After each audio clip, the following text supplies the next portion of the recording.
किसान का हित तो छूटा हो गया। दूसरा बताओ।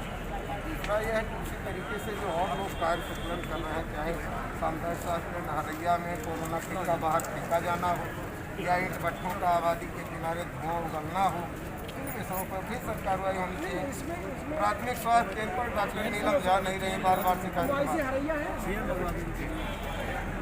आज जिलाधिकारी बस्ती को संपूर्ण समाधान दिवस में पहुंच करके हमने ज्ञापन इस आशय से दिया कि महोदय बार बार किसान का ही उत्पीड़न क्यों होता है, सारी कार्रवाई उसी के ऊपर क्यों होती है, चाहे पन्नी पे चालान हो, चाहे हेलमेट पे चालान हो, चाहे अवैध कब्जे को लेकर के चालान हो, चाहे आज पराली यानी प्रदूषण को लेकर के चालान हो। अगर चौकड़ी टोल प्लाजा तालाब की ज़मीन पर बना हुआ तो उस पर कार्रवाई नहीं होती है।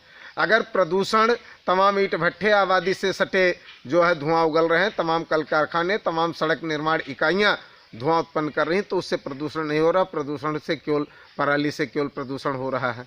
इसके अलावा माना कि पराली जलाना उचित नहीं है, किसान और आम इंसान के लिए ही अहितकर है, लेकिन उसके लिए जागरूकता अभियान चलाया जाना चाहिए, पराली का निस्तारण होना चाहिए, ऐसे कंबाइन मशीनों पर कार्रवाई होनी चाहिए जो डंठल को छोटा करने का उपक्रम नहीं रखे हैं, अथवा सफाई कर्मी या सरकारी एजेंसियों के माध्यम से किसान की पराली को अगर गौशाला तक पहुंचाया जाए तो किसान को पराली जलाने की भी नौबत नहीं आएगी और गौशाला में चारे की भी व्यवस्था भी हो जाएगी। लेकिन गौवंशज विहीन गौशालों पर कार्रवाई नहीं होगी, चारा विहीन गौशाला पर कार्रवाई नहीं होगी, सामुदायिक स्वास्थ्य केंद्र नहरैया में कोरोना किट गेट के सामने ही बिखरा रहता है उस पर कार्रवाई नहीं होगी, सामुदायिक स्वास्थ्य केंद्र नहरैया के अंतर्गत चाहे इंदौली हो, बेलभरिया हो, प्राथमिक स्वास्थ्य केंद्र काशीपुर हो, उस पर कार्रवाई नहीं होती। काशीपुर की चिकित्सिका 1 वर्ष से अधिक बिना ड्यूटी किए मानदेय आहरित कर रही हैं, उन पर कार्रवाई नहीं होती है।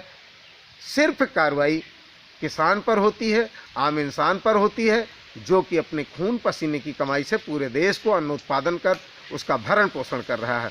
वास्तव में जिसे सम्मान मिलना चाहिए उसका अपमान हो रहा है, और जिस पर कार्रवाई होनी चाहिए उसे सम्मान मिल रहा है। उसके ऊपर की गई कार्रवाई को तो सीधा प्रमुख सचिव तक उसे कैंसिल कर देते हैं, वह व्यक्ति स्वास्थ्य मंत्री के अगल बगल बैठता है। तो ऐसे ही स्थिति में सारी कार्रवाई आम इंसान और किसान पर नहीं होनी चाहिए। और सबसे बड़ी चीज़, पराली पे लेकर के आप कार्रवाई करते हो, लेकिन अगिया के चलते इस बार तमाम किसानों के धान की फसल बर्बाद हो गई है, उसका प्रतिपूर्ति कौन देगा? हमने मांग किया किसानों को प्रतिपूर्ति दिया जाए, सभी के ऊपर समान रूप से कार्य शिथिलन को लेकर के कार्रवाई की जाए, किसान समस्या का निस्तारण किया जाए, गौशालों को क्रियाशील किया जाए। जिलाधिकारी महोदय धन्यवाद के पात्र हैं कि उन्होंने तत्काल सीएमओ महोदय को अधिकांश मामलों के निस्तारण के लिए जांच का आदेश दे दिया है।